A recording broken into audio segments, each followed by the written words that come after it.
বিরিয়ানি রান্না করার জন্য একটু মশলা তৈরি করে নিলাম। প্যাকেট মশলা ছাড়াও এটা করে নিলে আমার কাছে একটু ভালো হয়। আমি মুরগির মাংস নিয়েছি, এখানে মশলাগুলো আমি পাটাতে পিষে এইখানে দিয়েছি। কেউ কিছু মনে করবেন না, আমরা বিরিয়ানির ভেতরে একটু আলু দেই, কারণ এটা আমার বাচ্চাদের অনেক বেশি পছন্দ।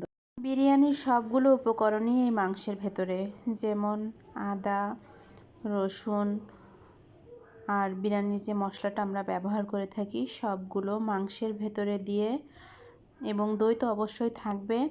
ম্যারিনেট করে রেখে দিতে হবে আধা ঘন্টা, তারপর চুলাতে আমি দিয়ে নিয়েছি। এগুলো যখন রান্না হয়ে আসবে তখন আমি চালের ভেতরে মেশাবো।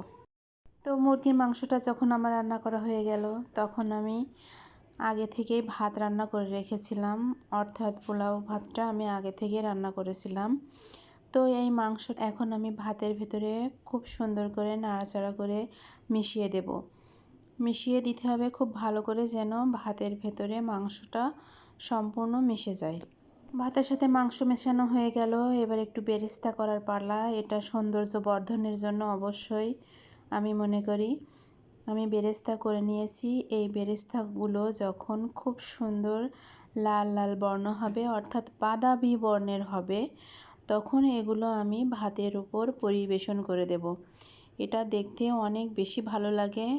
কে কীভাবে বিরিয়ানি রান্না করেন আসলে এটা আমি জানি না। আসলে রান্নার কোনো নির্দিষ্ট মাপকাঠি নেই, নির্দিষ্ট কোনো নিয়ম নেই। যে যেভাবে রান্না করে সেটাই ভালো। আমি যেভাবে পেরেছি সেভাবে রান্না করেছি। আপনাদের কাছে কেমন হয়েছে অবশ্যই জানাবেন। তো আজ এ পর্যন্তই। ভালো থাকবেন সবাই। আল্লাহ হাফেজ।